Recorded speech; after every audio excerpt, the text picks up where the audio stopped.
Bonjour, Christelle Serré. Aujourd'hui, je vous parle de SEO ou de référencement naturel. SEO, ça veut dire Search Engine Optimization. Qu'est-ce que ça fait? C'est des bonnes pratiques qu'on va mettre sur votre site web, notamment pour aider le référencement naturel de Google. Donc, par exemple, si vous avez un salon de coiffure à Laval, on va miser sur le mot salon de coiffure Laval, puis on veut que la personne qui recherche un salon de coiffure Laval tombe sur votre site web.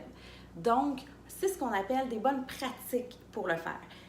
Idéalement, on va aller vers un expert qui va nous aider, qui va faire plus de travail, mais il y a quelques petites techniques de base que vous pouvez faire vous-même sur votre site web pour vous assurer d'avoir, comme le nom dit si bien, la base du SEO. Première étape, votre mot-clé devrait être identifié partout. Donc, à l'intérieur d'un contenu. Oubliez ça, le volet tapissé, salon de coiffure Laval, à peu près 175 fois sur une ligne, ça ne marche pas. Au contraire, ça va même vous pénaliser. Il faut que ça soit à l'intérieur d'un contenu pertinent. Il faut que votre phrase ait du sens, il faut que votre contexte ait du sens.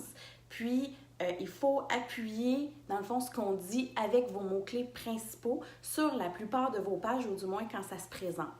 Par la suite, on peut nommer vos photos correctement aussi et vos vidéos également.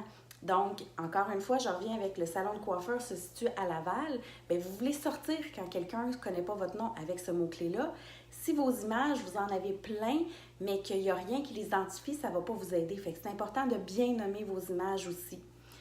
Pour ceux qui utilisent WordPress, petit plugin très simple qui s'appelle Yoast, Y-O-A-S-T, qui vous permet d'identifier un mot-clé par page, qui vous permet d'ajuster ce qu'on appelle des métadescriptions. Donc, quand vous tapez Salon de coiffure Laval, on voit votre site web, puis le petit descriptif qui va arriver en dessous, c'est ça. Donc, ça vous permet de mieux identifier toutes ces informations-là. Puis, ce plugin-là vous donne des petites indications vert, rouge et jaune pour savoir si votre page est bien référencée ou pas. Par la suite, il y a tout le travail qu'on fait sur notre site, mais il y a tout ce qui va arriver autour aussi. Donc, des articles de blog qui vont pointer sur votre site. Les médias sociaux, si vous sont bien entretenus aussi, ça va aider à votre référencement naturel.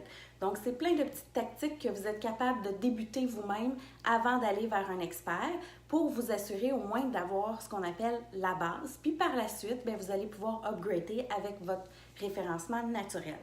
Si vous avez des questions, n'hésitez pas. Bonne journée!